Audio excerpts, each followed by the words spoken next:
नमस्कार, जय महाराष्ट्र. माझं नाव अखिलेश शुक्ला. मी योगीधाम अजमेरा हाईट्स 1ला राहतो.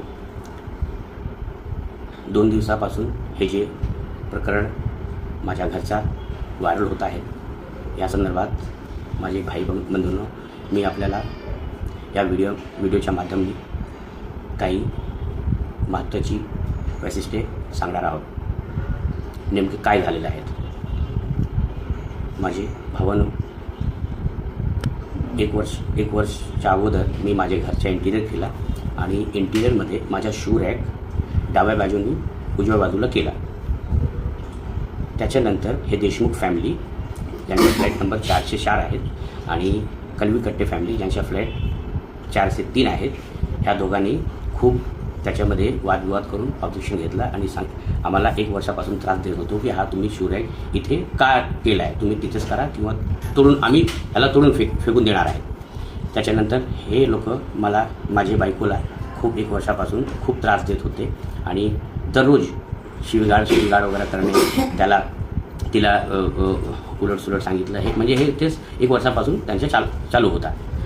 आणि माझी बायको हे सतत मला ऑफिसच्या आल्यानंतर ते सांगत होते, तरी पण मी कधी ह्याला नाही केलं. आणि 2 दिवसापासून परवा काय झालं, संध्याकाळी माझी बायको धूपबत्ती ते लावून ते माझ्या दरवाजाच्या बाहेर ठेवलं आणि कलवीकट्टे आंटी जे आहेत ते येऊन त्यांनी सांगितलं की हे तुम्ही धूपबत्ती दररोज इथे लावते आणि ह्याच्याने आम्हाला खूप त्रास होत आहे, हे तुम्ही आजपासून लावू नका, नाहीतर आम्ही तुम्हाला इथे राहू देणार नाही.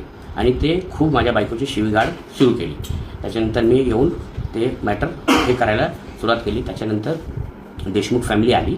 हे धीरज देशमुख आणि त्याचे लहान भाऊ हे येऊन माझी बायकोला खूप गालीगलोच हे करून ते सुरुवात केली आणि जोराने दरवाजाला आपटू लागले आणि माझी बायकोची केस त्यांनी खेचून तिला एक झापड पण दिला.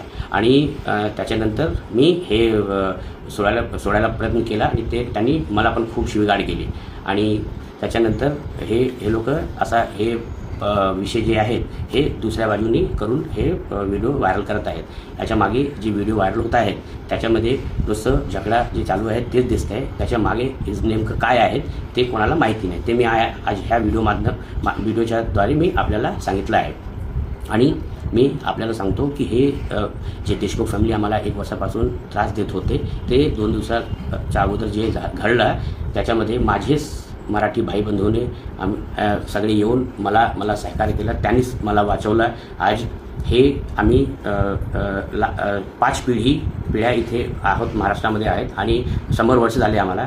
आणि परप्रांती कोण आहेत, आम्ही मराठी आहोत की नॉन मराठी आहोत हे आम्हाला कधीच माहिती नव्हता, कधीच कळलं नाही. ह्या लोकांनी हा विषय एवढा गाजला की हा परप्रांती आहेत, हे आहे. त्यांनी माझ्या बायकोची शिवीगाळ करताना त्यांनी हे पण सांगितलं की तुम्ही भैया लोक तिथून आले, इथून घाण करतायत, आता मी तुम्हाला दाखवतो की आम्ही काय आहेत आणि तुम्हाला काय करणार.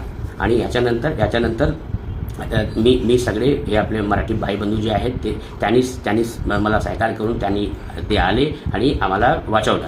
आणि मी आपल्याला हे सांगतो की आज 100 वर्ष झाले आम्हाला इथे राहायला. माझे कमीत कमी 80 ते 90% जेवढे माझे भाऊ बंधू मित्र आहेत सगळे मराठी भाईबंधू आहेत. आणि मी पण मराठी आणि महाराष्ट्रीयच आहेत. इथे एवढा वर्ष झाला आहे, आम्हाला कधीच हे कळलं नाही की हे विषय काय आहेत. आपले राज्याचे महाराष्ट्र राज्याचे